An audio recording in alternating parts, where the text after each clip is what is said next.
Right, guys, and welcome to another episode of Transfer Tuesday. Again, guys, welcome to an episode of Transfer Tuesday. We are going to be having rumors, a couple of a lot of confirmed transfers through our footways, and a couple of rumors mentioned as well, guys. In this episode, not much has been happening, guys, but I'm just going to mention what happened in the rumors and stuff like that. For this start of Transfer Tuesday, do enjoy, and I'll see you guys. And basically, guys, enjoy it. And let's get into the video. Right, guys, we start with our first topic, which is going to be carrying Benzema to Arsenal. Now, I told you, like I said in the intro, it's a rumour week today, guys. We're not got much big transfers happening. I could talk about Di Maria, but I've always talked about him and all that kind of stuff, guys. So again, we're going to talk about Benzema, a couple of confirmed transfers, two are, I think there'll be one, really, to be honest with you guys. One that I think is a huge transfer that I think would be good enough, and another one which I'm incredibly pissed about, but anyway. Going on to this, guys, we've got three rumours. I think we've got three rumours to talk about. The first one is carrying Benzema to Arsenal. Now, this one is a great... I don't know, guys. Like I said, Arsenal had a dismal performance on Sunday for their standards, losing 2-0 to Slavan Bilic, his West Ham team. Now, on it, I think Peter Cech, I don't know what happened with Peter Cech, a world-class goalie, but just absolutely screwed up. The whole team screwed up, to be honest with you guys. Chiati getting in an easy header, and basically it was an easy game for West Ham. They just stumbled over Arsenal. If you shut them down and you know how to defend against them, Arsenal crumble. And it's as simple as that. They were well organised. It was like Monaco. They were a well-drilled, well-organised team, and they got the job done, West Ham. And, 16-year-old had Ozil in his back pocket, so that made sense, yeah. So, carrying Benzema, I've always said, guys, Arsenal, if they got Benzema, Cavani, I would sway my way, or Lewandowski even for that, and I would sway my way over saying Arsenal are going to win the Premier League. Because they've got a too good enough squad to not challenge. Because if you're running Benzema, who's a poacher finisher, I definitely think that, I've always said that, guys, who are ever going to win the Premier League? Arsenal will never win the Premier League if they have Giroud up front. It's as simple as that.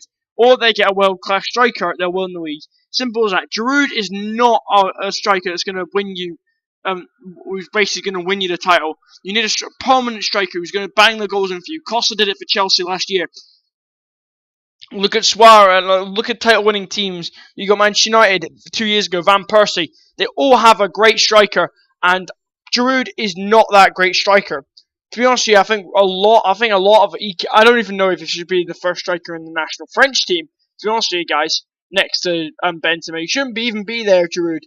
The striker that should be in the national French team up front for them, it is simple. It should be Loic Remy. It should not be Giroud. Yeah, because Remy doesn't do anything, but Remy is a good striker and he would do so well for the French team, as well as Lacazette should easily be getting in front of Benzema. It's simple as that. Not Benzema, Giroud. So again, Arsenal need a good striker. I think this deal, apparently people are saying, the Arsenal Fan TV has come over there and said it's the Benzi frenzy. Everyone's really going crazy on. It's apparently big over there in Spain as well about Benzema going. Apparently it could be 40 plus for carrying Benzema. 40 plus million. For him. Arsenal are not willing to pay the transfer fee, I think. Arsenal want 35. Real want kind of 45. 50, and it really could expire onto that. And I think Arsenal stop being I watch a lot of Arsenal Fan TV. Stop being penny pinchers, Arsene Wenger. Stop being penny pinching and just basically spend the money. They've got the best squad I think Arsene Wenger has ever had, except the Invincibles. The best squad he's ever had since the Invincibles, and they should be doing better because, in all fairness, you need a world-class striker. They had Henry, for God's sake. They had Henry, Bergkamp, and they had all those strikers and stuff like that. They were doing it the business for Arsenal. Now they have Olivier Giroud, who's not, and Danny Welbeck. That is just the shittest strike force I've ever heard for a Premier League title. Giroud and Welbeck are not Premier League title-winning strikers. Simple as that, Arsenal. So I say now, Arsenal, get this deal over the line, and you will challenge for the title. Let's move on to the next rumour. Right, guys, I'm back again with another rumour, and it's I know I talked about this later on a wee bit before, guys, and it's De Bruyne to Manchester City. Now, I talked about this a lot of time before. The first transfer Tuesday, I do believe I talked about this.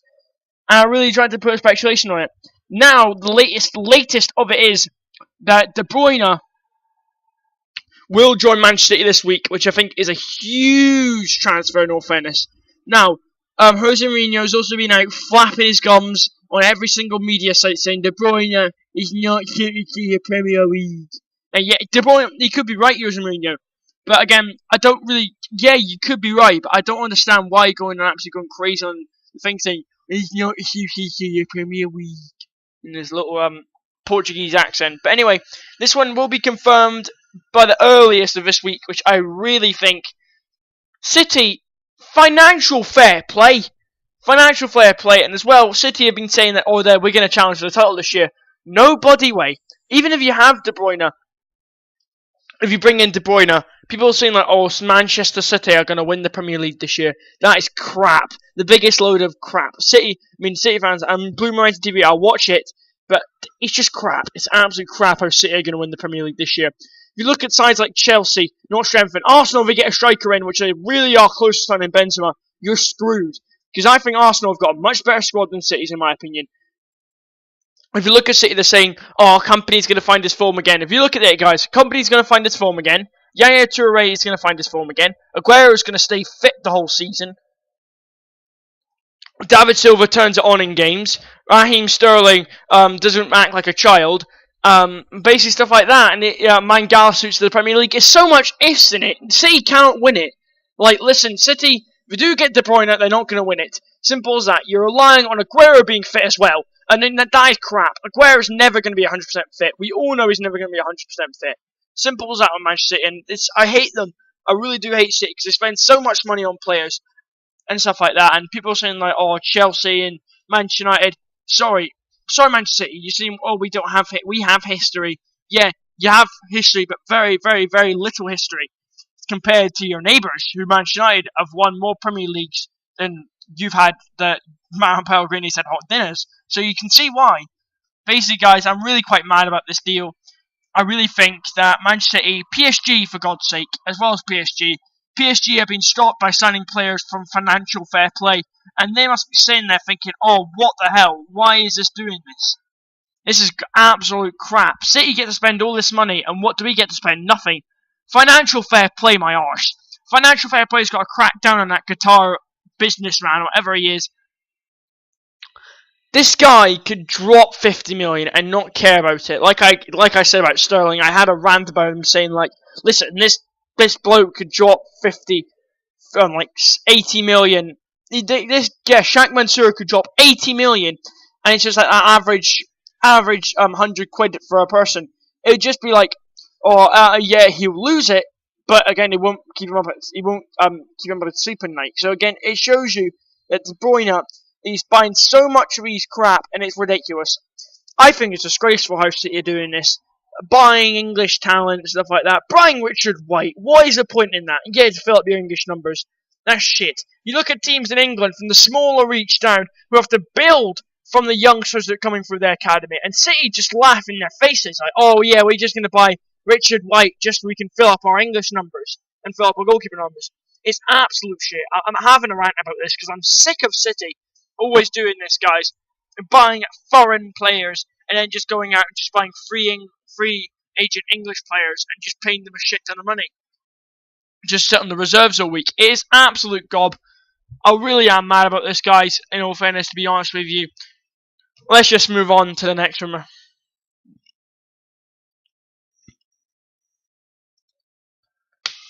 Right, guys, going on to our last rumour before we go on the massive list and just say what happened in the confirmed transfers this week. And the next one is Gareth Bale to Manchester United. Manchester United? I can't even say the accent. Anyway. Manchester. And basically, Gareth Bale, the Welshman, is linked to go back to England with Manchester United. First of all, I really think Bale needs to leave Madrid, in my opinion. The fans are too high profile, and he's not the main man. Ronaldo is the main man there. And again, they all get the skill out in him, because Bale wants to be the main man, but he can't be, because Ronaldo is the main man, in all fairness. And again, he's got to step down, and Ronaldo gets a piss take at him if he doesn't pass him. He was like, if I don't pass to Bale, or if I don't pass to Ronaldo, it won't be like in training. If I was Bale, I'd forget Ronaldo is even there. A new player you are if you are staying at Madrid. But in all fairness, Bale, to be honest with you, the move that you can bestly make is going back to the Premier League. I think he would be, if you go to Manchester United, undoubtedly he would be the main man. No one, Wayne Rooney, bugger off, he's not the main man. Gareth Bale will be the main man. He'll be expected to carry Manchester United on his back. And again, if they signed Bale, they could challenge on every single front this year in Manchester United. I think they could. Another thing is, could they get Ronaldo? Apparently, Louis van Gaal said if we got Ronaldo, we could. Apparently, they could actually challenge from all fronts. They could challenge for the Premier League. They could challenge for the Champions League. They can challenge for the FA Cup, League Cup. They would all challenge on every single front, Manchester United, if they signed Gareth Bale or Cristiano Ronaldo. Now, if they signed Ronaldo or Bale, I would really... I don't know why. I mean, if you look at that attack, guys, Depay, Bale, and Rooney, if I was Jackie Elkin, Stones would be shitting myself. Simple as that. Be shitting my pants. And I mean, that attack it just scares you, doesn't it? It just absolutely scares you, that attack. And again, I would not like to see that attack in the Premier League. But Manchester United, yeah, Bale, he should be leaving, in my opinion. He has no right to be there anymore. I mean, as simple as that. He's getting bullied almost by the Real fans. Ronaldo's being piss poor at him. And again, I understand, Bale, you need to leave Real Madrid. I'll say that now. I think, and people are saying, like, I saw this sort of thing saying, he's a step down. No, it's not a step down. If you're going to a person where you are the main man, you can step down. If to a less smaller club like Manchester United's, Dortmund's, these kind of clubs, and you would step down there and you would be the main man, you would be that man who's going to run the Premier League dry, you would be insane, Bale, in my opinion. So, Bale, I'm telling you now, move back to the Premier League, you'll do so well. Just leave Real Madrid. You're just being bullied over there. And again, in my opinion, the Bentley got smacked. Yeah, Bale, head back to the Premier League. You'll be more suited there. Bye guys, and again, back again, and again, we're going to be looking at all the confirmed transfers this week. Just basically the much I've got, guys, and yeah, 2 squads full, and then we'll basically just end the video there. And yeah, we're not doing outro, we're just doing stuff like that, guys. But anyway, what I'm planning to do on my channel now, guys, is not do any kind of shit. Basically, guys, I'm not going to do any single thing. Just going to do Transfer Tuesdays and Finals of Fridays until the start of FIFA 16. And then we'll really get into what we're doing for FIFA 16, because I am going to be starting with a career mode, and it's definitely going to be a Road to Glory career mode. I'm thinking it's either Leyton Orient in League 2 or Wigan in League 1. I cannot wait for it. Maybe even do Swindon Town. I don't know what, guys, but probably will be Wigan. Probably going to return them back to the club they were. Maybe even Blackpool as well, guys. You just never know. Anyway, guys, that's what I'm planning to do for the start of FIFA 16, guys. But anyway, we're going to start looking at all these players now, starting with Max Grado, who's gone to Bournemouth. Rondon, who's got another big one, has gone to West Bromwich Albion, which again, another striker Everton could have signed, but I'm pissed about that. Seydou Doumbia has returned back on loan to CSKA Moscow, and doesn't say that on his rumour badge, but anyway. Neil Mapai, young guy, has gone to Saint Etienne for an undisclosed fee. We've got Stephen Corku, who went to Southampton on loan from QPR. We've got Robbie Brady, who's went on an undisclosed fee or $7 million fee from Hull to Norwich. We've got Abu Diaby, who's went from Arsenal to Marseille for a free transfer. James Chester, who's went from Hull to West Brom for, I think it was like 7-8 million, something like that, guys. We got Tranquillo Barnetta, who's went to Philadelphia team, guys, from Schalke. Mario Gomez went on loan from Fiorentina to Besiktas. Ricky Lamberts went from Liverpool to West Brom for 3 million. Chancellor Mbemba's went from Anderlecht to Newcastle for something like 9 million. We've got Vlad Chiriches, who's went on a free transfer to, I think it wasn't a free transfer, it was something like, I don't really know, guys, but Rudiger Stedes went from 6 million to Aston Villa from Blackburn. We've got John Batut, who's went from FC Nantes to Aston Villa for something like 8-9 million. We've got Stefan Jovic, who went on an 18-month loan deal to Inter Milan. We've got Enes Unals, went on loan to Genk. We've got Nunas Vezvatsidis, who's went to Aliyad in Saudi Arabia. We've got Connor Wickham, who's went for 9 million to Crystal Palace from Sunderland. We've got John Christophe Balbach, who has went from PSG to Saint Etienne on a loan deal. We have got Adam Mofonja, who's went. I think he moved to West Wolves. I don't know what fee it was or anything like that, but he's moved to Wolves. Bobby Zamora has moved from. Finally, this is Bobby Zamora. He's moved from QPR to Brighton. Let's move on to the next squad. Right, guys, we're back on our next match of players. It is now Chuba Akpong's went on loan to Hull from Arsenal. We've got Bakary Sakho. We're getting another Everton player we could have signed, but again, he's went to Crystal Palace from Wolves for a free. We went Pablo Daniel Osvaldo, who's went from Southampton to Porto, I do believe, guys. So I haven't got the Porto badge up there, but he's went to Porto for a free transfer. David Astroore has went from, I think it was Cagliari to Fiorentina. We've got Noah and Nordin Abdat, who's finally signed a permanent deal with Malaga, and now he's there permanently. Benjamin Mukadudu, can't pronounce his name, guys, but he's went to FC Laurent. I don't know what the fee is, guys, but he went from FC Laurent from Standard Liège. Muda Sugu, who's went from Sugu, can't pronounce his name, but he went from Marseille to Sheffield Wednesday. Don't know what the fee was there, guys. Alex Zokos went on loan to Porto from Aston Villa. Kostram Mitroglou has went from Olympiacos to Benfica. Don't know what the fee is. Alhero Elia has now moved to Feyenoord. Fire has moved from Southampton to Feyenoord. Not Southampton. Werder Bremen to Feyenoord. I don't know what the fee was there, guys. But Abdul Majid Waris went from I think it was Trabzonspor to FC Laurent. Johan Mayville has went from a loan deal for Sunderland, from what club I don't know. Hector Moreno signed from Real Aspiol, went to PSV Eindhoven, probably the Rekic replacement. Then you got Kara and Bodji, who's moved from a big one, which is Ghent, to Anderlecht, which I think is a big iffy one, guys, because that's a lot of money, and you've obviously been there for I don't know how long, guys. But again, they're rival clubs.